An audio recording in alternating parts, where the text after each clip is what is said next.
Hi friends, நான் தான் உங்கள் சுகந்தி சாலதுரை பேசுகிறேன். இன்றைக்கி நம்ம எந்த வீடியோ பார்க்க போகிறோம் அப்படின்றதுக்கு முன்னாடி நம்மளோட சேனலை சப்ஸ்கிரைப் பண்ணிவிடுங்க. வாங்க இப்போ வீடியோக்குள்ளே போகலாம்.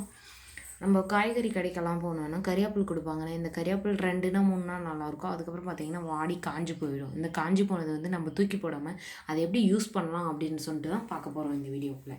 நம்ம கொஞ்சம் கறிவேப்பிலை இதுக்கு உருவி வச்சுக்கணும்.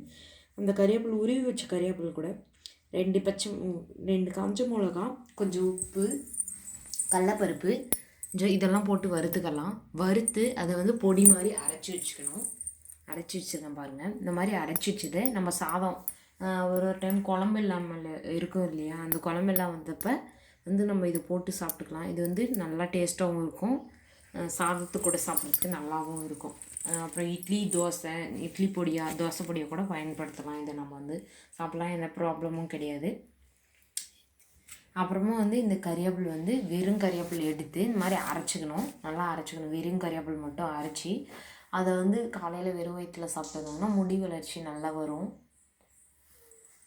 அப்புறமா வந்து இந்த கறிவேப்பிலையே கொஞ்சம் தண்ணி விட்டு அரைச்சி அதை வந்து மாஸ்க் மாதிரி தலையில் போட்டு தினமும் வாரத்துக்கு 2 டைம் 3 டைம் அது மாதிரி யூஸ் பண்ணி வரப்போ முடி வந்து கருமையாகவும் அடர்த்தியாகவும் கருப்பாக இருக்கும். நரைக்காத முடி நல்லா ஸ்ட்ராங்காக இருக்கும், முடி கொட்டாது. அதுக்கு வந்து கறிவேப்பிலை வந்து ஹேர் பேக்காக வந்து யூஸ் பண்ணுங்கள், நல்லா ரிசல்ட் கொடுக்கும்.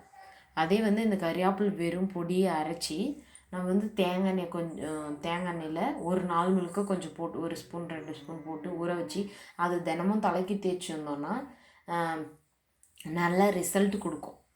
இது வந்து நல்லாயிருக்கும், யூஸ் பண்ணுறதுக்கு. சரி, யூஸ் பண்ணி பாருங்கள். Okay friends, thank you.